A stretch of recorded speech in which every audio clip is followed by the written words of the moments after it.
बिस्मिल्लाहिर्रहमानिर्रहीम। अस्सलाम वालेकुम नाज़रीन, मैं हूं वासिम नसीर और आप देख रहे हैं हमारा यूट्यूब चैनल। नाज़रीन, हमारे साथ मौजूद है मशहूर और एस्ट्रोलॉजर न्यूमरोलॉजिस्ट मलिक महबूब साहब। अस्सलाम वालेकुम मलिक साहब, क्या हाल है, कैसे हैं आप? वालेकुम अस्सलाम। अल्लाह का शुक्र है। आप बताएं आसिम साहब, क्या हाल चाल है आपके? मैं बिल्कुल ठीक हूं मलिक साहब, और मुझे अच्छी तरह याद है कि आपने अभी 1 या 2 रोज पहले ही बात की थी कि डोनाल्ड ट्रंप जो है वो आने वाले दिनों में काफी मुश्किलात में घिरते नजर आ रहे हैं। जायची में उनकी आपको मुश्किलात नजर आ रही है। उसके फौरन बाद मैंने एक वाकया सुना, पाकिस्तान में यहाँ पे रिपोर्ट भी हुआ कि डोनाल्ड ट्रंप पे कातिलाना हमला हुआ, फायरिंग वगैरह का वाकया जो हुआ है अमेरिका में उनके ऊपर। तो आपकी पेशेंट गोई बड़ी दुरुस्त साबित हुई है। मैं एक तो ये चाहता हूँ कि आप ईरान और अमेरिका के मुज़ाकरात के हवाले से भी पेशेंट गोई करें, और ये भी बताएं कि जो जंगों के बारे में बातें हो रही हैं कि अब कोई हो सकता है कि ईरान ने यह भी कहा है कि हमने अपने कुछ ऐसे मिसाइल हैं जो कि अभी तक टेस्ट भी नहीं किए हैं, हमारे पास बड़ा जखीरा मौजूद है। तो ये भी बताएं क्या उसको इस्तेमाल करने की जरूरत पड़ सकती है। और दूसरा, प्रोग्राम के पहले हिस्से में मैं चाहता हूं कि इमरान खान साहब के हवाले से भी कुछ बात हो जाए, पाकिस्तान तहरीक इंसाफ के हवाले से भी कुछ बात हो जाए, क्योंकि लोग हमें नीचे कमेंट सेक्शन में अक्सर ही मैसेज करते हैं कि जी खान साहब और इमरान खान और तहरीक इंसाफ के मुस्तकबिल के बारे में, पाकिस्तान के अवाम के बारे में थोड़ा सा उसके बारे में भी बताया करें। तो ये बता दें प्रोग्राम के पहले हिस्से में कि पीटीआई आने वाले दिनों में कुछ ऐसा कर सकती है कि खान साहब के लिए कोई रिलीफ मिल सकता हो, या खान साहब को कोई आसानी या कोई उनकी रिहाई के लिए कोई तहरीक शुरू हो सकती है।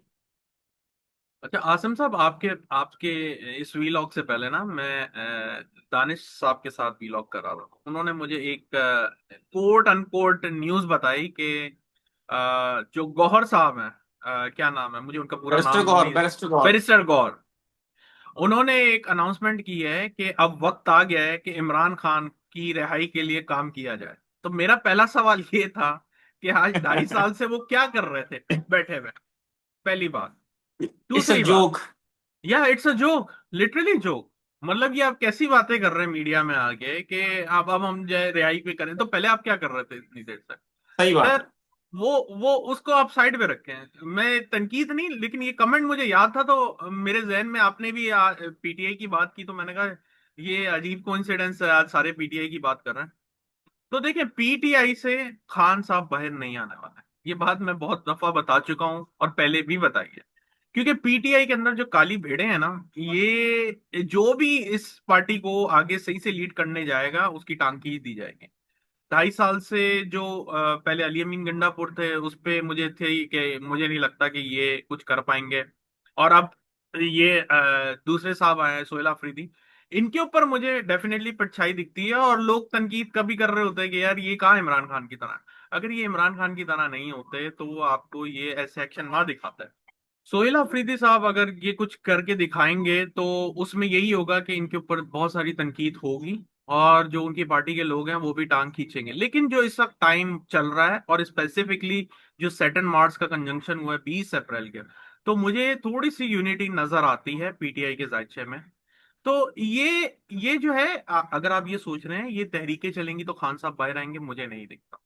खान साहब का ज्यादातर जो बाहर आने का रूट बनता है वो अदालतों के थ्रू बनता है। और मैंने आपको बताया था ये कॉम्बिनेशन या चेन रिएक्शन भी हो सकता है कि लोग इतने बाहर आए जिसकी वजह से जिसकी वजह से अदालतें मजबूर हो जाएं या गवर्नमेंट मजबूर हो जाए। बट एनीवेज, ये अदालतें और आवाम का टाइम जून से स्टार्ट होगा। उसके बाद आपको एक्चुअल में ऐसा लगेगा कि आवाम बाहर आ रही है और हकूक की बातें कर रही है। बहुत सारी चीजें होंगी, आप देखें जून का पहला वीक आने दें, उसके बाद आपको चीजें नजर आना शुरू हो जाएगी।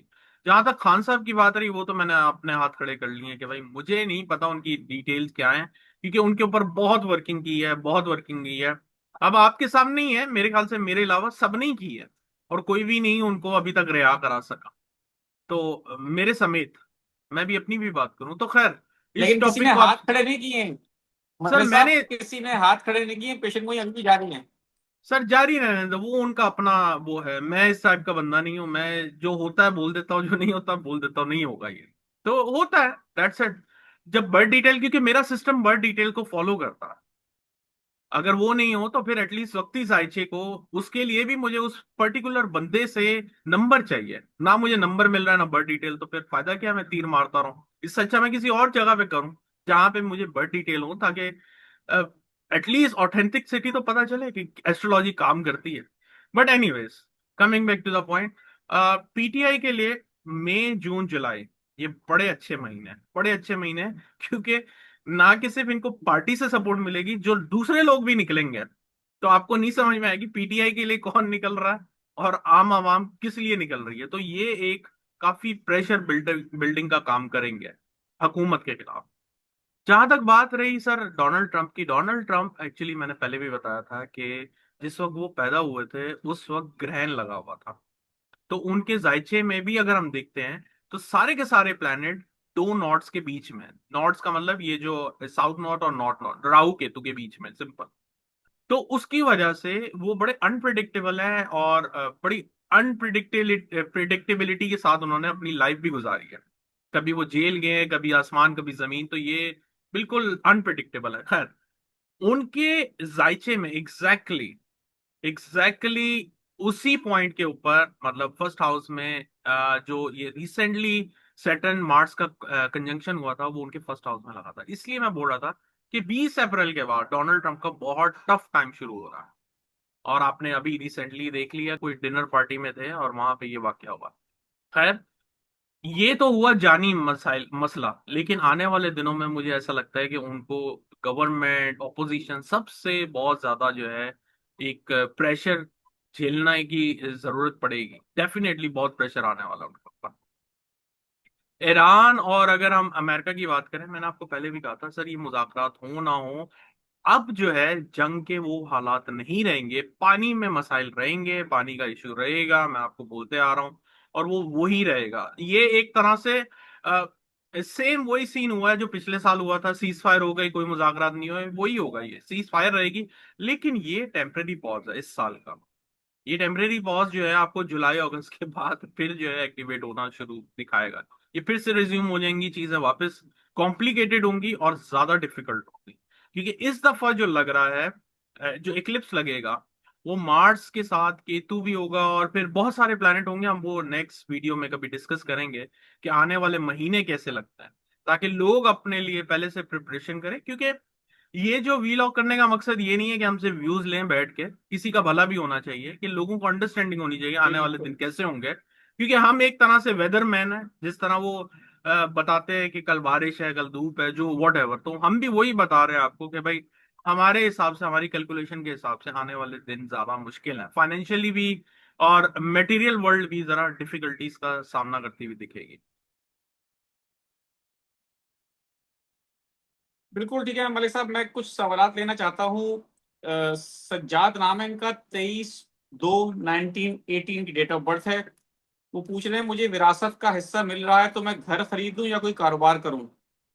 1980। 83। हाँ, 1980। 1980 मेरे ख्याल से इन्वेस्टमेंट में जाएं, कारोबार में ना जाएं सब। बिल्कुल ठीक है। मोहसिन सकलैन नाम है, 12 अक्टूबर 1989। हालात कब तक ठीक हो जाएंगे। एक ये सवाल आप पूरा लिखा करें, कौन से हालात? घरेलू हालात, फाइनेंशियली हालात, बहुत सारी चीजें हैं।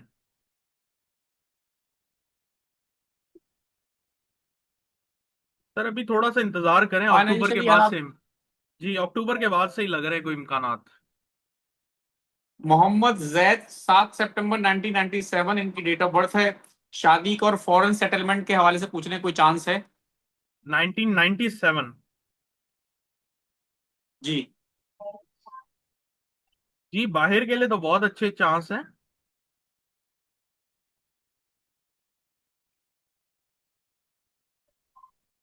कर सकते हैं, लेकिन जायचे में अभी मुझे कुछ नजर नहीं आ रहा 2027 से पहले। बिल्कुल सही है। एक सवाल है, वक्त नाम है गालिबा इनका, 23 अगस्त 2000 इनकी डेट ऑफ बर्थ है। उनका सवाल ये कि ईरान के लिए एजुकेशनल वीजा अप्लाई किया था, कब तक आएगा, जंग की वजह से आएगा या नहीं आएगा। सर आपका ट्रैवल तो दिख रहा है, लेकिन ऐसा लगता है कि अगस्त के बाद ही होंगे आपका ट्रैवल।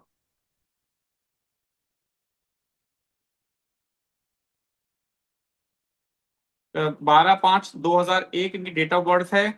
वो कह रहे हैं कि सऊदीया में हूँ कि वापस इंडिया जाऊं या फिर यहीं जॉब ढूंढूं। इंडिया से सवाल है ये।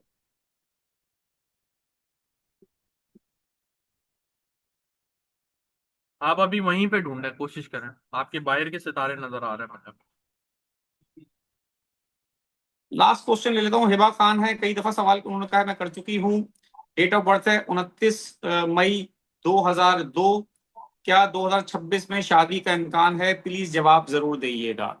आप बहुत सेंसिटिव हैं, बहुत ज्यादा सेंसिटिव हैं, और ये अच्छी चीज नहीं है शादी के लिए। शादी तो हो जाएगी लेकिन आपके लिए ट्रबल होगी, तो पहले आप अपने ऊपर काम करें फिर शादी की तरफ जाएं। लेकिन 2028 में ज्यादा अच्छे चांसेस दिख रहे हैं। बिल्कुल ठीक है मलिक साहब, बहुत बहुत शुक्रिया हमें वक्त देने के लिए। नाज़रीन, यहाँ हमारे व्लॉग का वक्त खत्म हुआ। मुझे और मलिक महबूब साहब को दें इजाजत।